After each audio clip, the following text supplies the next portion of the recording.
Friends, welcome to my YouTube channel English with Simran. इसके पहले की वीडियोस में हम प्रेजेंट इंडेफिनिट, पास्ट इंडेफिनिट और फ्यूचर इंडेफिनिट टेंसेस कर चुके हैं। और जो हमने कल वीडियो की उसमें हमारे जो प्रेजेंट कंटिन्यूस टेंसेस हैं वो कंप्लीट हो चुके हैं।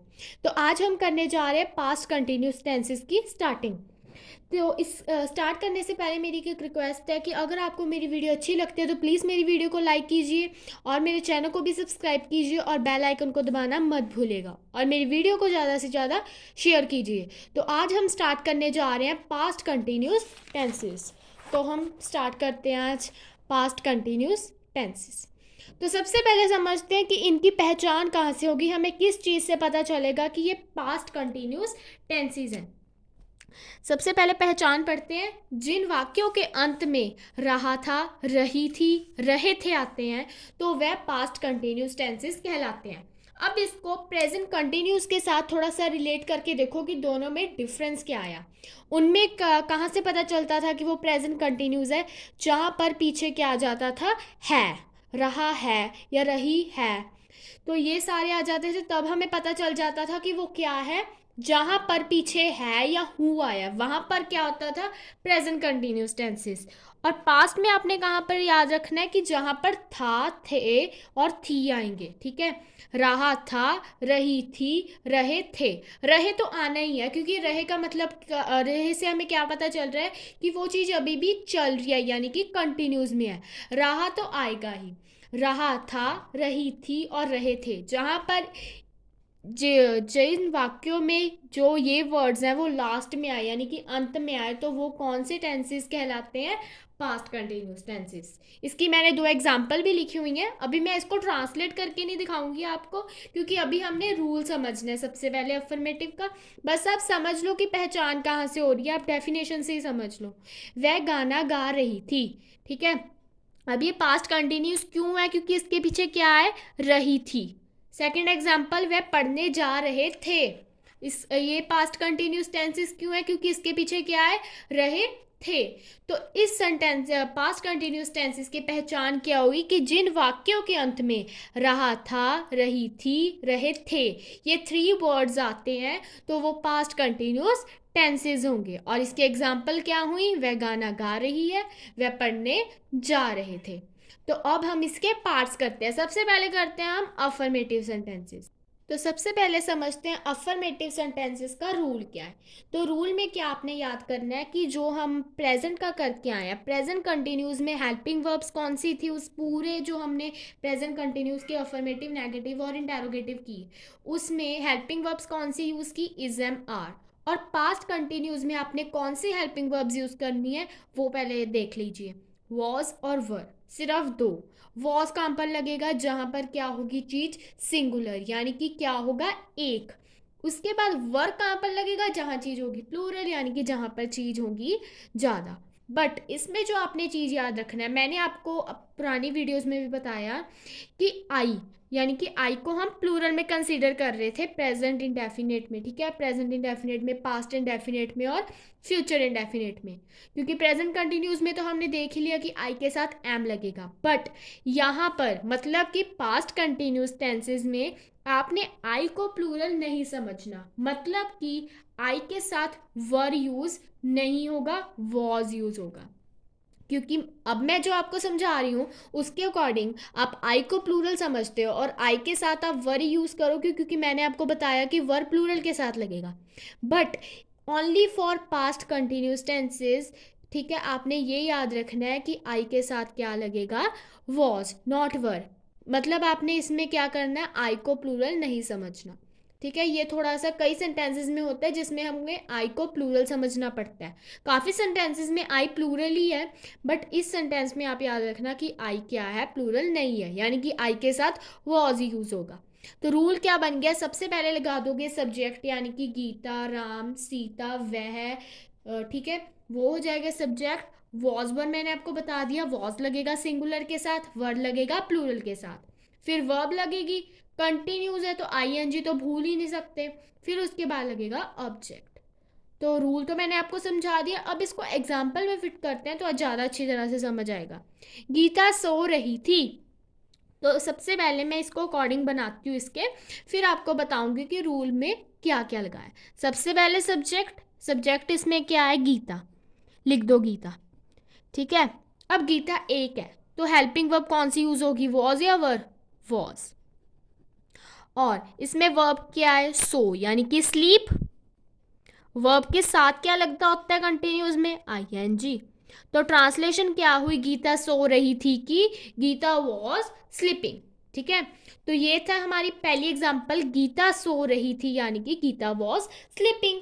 पास्ट कंटिन्यूस में आपकी इसकी ट्रांसलेशन होगी गीता वॉज स्लीपिंग। सबसे पहले लगा दिया सब्जेक्ट, फिर हेल्पिंग वर्ब, फिर वर्ब, वर्ब के साथ आईएनजी, इसमें ऑब्जेक्ट नहीं है। तो अब बढ़ते हैं सेकंड की तरफ। वह मुंबई जा रहे थे। मैंने आपको पहले ही बता दिया था कि ये जो वे है ये कौन सा है, ये प्लूरल वाला वे है, मतलब ज़्यादा लोगों की बात हो रही है। दे सब्जेक्ट हो गया इसमें दे, और वॉज लगेगा या वर, क्योंकि दे तो ज़्यादा होता है, प्लूरल सब्जेक्ट है ये, तो इसके साथ लगेगा वर। फिर आएगी वर्ब। वर्ब क्या होती है, कोई भी काम करना, यानी कि क्रिया मैं आपको बता चुकी हूँ। तो इसमें वर्ब क्या है, जा यानी कि गो। वर्ब के साथ क्या लगेगा, आईएनजी। They were going. अब इसमें स्पेशली मेंशन किया हुआ है कि वो मुंबई जा रहे हैं, तो इसमें ऑब्जेक्ट क्या हुआ, they were going to Mumbai, okay. तो वह मुंबई जा रहे थे की ट्रांसलेशन क्या हुई, दे वर गोइंग टू मुंबई, ठीक है। सबसे पहले सब्जेक्ट लगा दिया दे, फिर हेल्पिंग वर्ब कौन सी लगाई, वर। वर क्यों लगाई, क्योंकि दे क्या है, प्लूरल सब्जेक्ट है। उसके बाद इसकी वर्ब क्या है, जा यानी कि गो। वर्ब के साथ क्या लगेगा, आईएनजी। ऑब्जेक्ट यहाँ पर स्पेशली उन्होंने मेंशन किया हुआ है, अगर वहां लिखा होता वह जा रहे थे तो हम देवर गोइंग पर स्टॉप कर देते, बट यहाँ पर बताया हुआ है वह मुंबई जा रहे थे, जगह का नाम भी बता दिया, तो देवर गोइंग टू मुंबई। इसकी ट्रांसलेशन क्या हुई, देवर गोइंग टू मुंबई। तो अफर्मेटिव सेंटेंसेस में हमने समझा subject plus was were, was singular के साथ, वर प्लूरल के साथ। वर्ब की फॉर्म, वर्ब की फॉर्म के साथ आईएनजी प्लस ऑब्जेक्ट। वर्ब की कौन सी फॉर्म, फर्स्ट, क्योंकि फर्स्ट के साथ ही आईएनजी लगेगा, सेकंड थर्ड के साथ आईएनजी नहीं लगता, ठीक है। और ऑब्जेक्ट। तो ये थे हमारे अफर्मेटिव सेंटेंसेस। अब हम करते हैं नेगेटिव सेंटेंसेस। तो सबसे पहले समझते हैं नेगेटिव सेंटेंसेस का रूल क्या है। तो रूल समझ लो, सारा कुछ अफर्मेटिव वाला ही है, सब्जेक्ट प्लस वॉज वर, ठीक है। इसमें ऐड क्या हो रहा है, नॉट। नॉट में आपको नेगेटिव सेंटेंसेस की एक चीज़ बता चुकी हूँ कि नेगेटिव सेंटेंसेस में कुछ भी याद करने की ज़रूरत नहीं पड़ती, क्योंकि जो भी हेल्पिंग वर्ब यूज़ हो रही है टेंस में, यानी कि पास्ट कंटिन्यूस में हमारी हेल्पिंग वर्ब्स क्या आए, वॉज और वर, तो वॉज वर के साथ क्या लग जाएगा, नॉट, दैट्स इट। और कोई भी चेंज नहीं आता नेगेटिव सेंटेंसेस में, ओनली नेगेटिव में, ओके। तो सबसे पहले रूल क्या बन जाता है इसका, subject plus was were, was singular, were किसके साथ, प्लूरल के साथ, उसके साथ क्या लगा दो, नॉट, उसके साथ क्या लगाओ, वर्ब, ठीक है। वर्ब की फॉर्म के साथ क्या लगाओगे, आईएनजी, फिर क्या लगाओगे, ऑब्जेक्ट। तो रूल ये है। अब हम समझते हैं एग्जाम्पल। तुम पढ़ नहीं रहे थे, इसकी ट्रांसलेशन करते हैं रूल के अकॉर्डिंग। तुम पढ़ नहीं रहे थे, यू वर नॉट रीडिंग। तो कैसे बनाया, सबसे पहले लगा दिया सब्जेक्ट। सब्जेक्ट क्या था, तुम यानी कि यू, ठीक है। वॉज वर में से, अब बहुत बच्चों को इसमें भी कंफ्यूजन होगी कि अगर यू है तो सिंगुलर वाली वर्ब लगाएं या प्लूरल वाली, ये तो कहीं पर भी आ जाए यू, यू वैसे भी प्लूरल ही है। आई को हम कुछ टेंसेस में प्लूरल समझते हैं, बट यू क्या है, परमानेंट प्लूरल है, यानी कि अगर मैं कह रही हूँ तुम, आप कहोगे कि मैं तो सिर्फ एक इंसान हूँ, ठीक है ना, तो तब भी यहाँ पर हम उसे प्लूरल क्यों मान रहे हैं, क्योंकि यू को क्या कंसीडर किया जाता है, प्लूरल, हर एक सेंटेंस में, हर एक टेंसेस में। तो तुम क्या हो गया इसमें, सब्जेक्ट यानी कि यू, उसके बाद वर्ब की कौन सी फॉर्म लगेगी, helping verb, sorry, verb. Verb क्यों लगेगी, क्योंकि यू क्या है, प्लूरल सब्जेक्ट है। फिर उसके साथ हेल्पिंग वर्ब के साथ क्या लग जाएगा, नॉट। वर्ब कौन सी है, पढ़ यानी कि रीड, वर्ब की फॉर्म के साथ क्या लग जाएगा, आईएनजी। तो तुम पढ़ नहीं रहे थे कि ट्रांसलेशन क्या होगी, यू वर नॉट रीडिंग। तो अब हम करते हैं सेकंड, हम झूठ नहीं बोल रहे थे, we were not telling lie. ठीक है, तो सबसे पहले हमने लगाया सब्जेक्ट, यानी कि हम की इंग्लिश क्या हुई, वुई, हम का मतलब वुई हुआ, तो वो क्या हो गया, सब्जेक्ट। फिर उसके बाद हेल्पिंग वर्ब कौन सी लगी, वर क्यों लगी, क्योंकि वर क्या है, प्लूरल के साथ यूज होगा, तो वी क्या है, प्लूरल, वी के साथ क्या यूज होगा, वर। फिर उसके साथ लगेगा नॉट, क्योंकि नेगेटिव सेंटेंसेज है।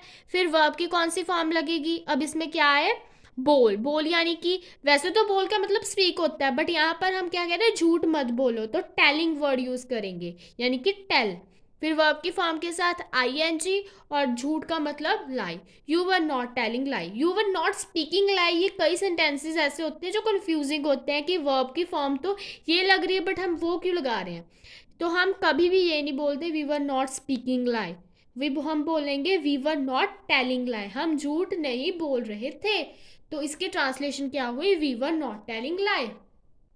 तो नेगेटिव सेंटेंसेस में हमने समझा सब्जेक्ट प्लस वॉज सिंगुलर के साथ, वर्ब प्लूरल के साथ, हेल्पिंग वर्ब्स के साथ नॉट लग जाएगा नेगेटिव सेंटेंसेस में। फिर वर्ब की फॉर्म आईएनजी हर कॉन्टिन्यूस टेंस में होता है। फिर उसके बाद ऑब्जेक्ट। तो ये हमने रूल में नेगेटिव सेंटेंसेस के पढ़ा। तो आज की वीडियो में बस इतना ही। आज की वीडियो में हमने पास्ट कंटिन्यूस टेंसेस के अफर्मेटिव और नेगेटिव सेंटेंसेस किए। इसकी अगली वीडियो में हम करेंगे इसके इंटेरोगेटिव सेंटेंसेस। तो आई होप आप सबको मेरे जो मैंने आज आपको टेंसेस सिखाए हैं वो समझ आए होंगे। अगर आपको वीडियो अच्छी लगी तो प्लीज़ मेरी वीडियो को लाइक कीजिए, और अगर आप मेरे चैनल पे पहली बार आए हैं तो मेरे चैनल को भी सब्सक्राइब कीजिए, और बेल आइकन को दबाना मत भूलिएगा, ताकि आप भी मेरी नई वीडियो जल्दी देख पाएँ। और अपनी मेरी वीडियो को ज़्यादा से ज़्यादा अपने फ्रेंड्स के साथ, रिलेटिव्स के साथ शेयर कीजिए। तब तक के लिए बाय बाय।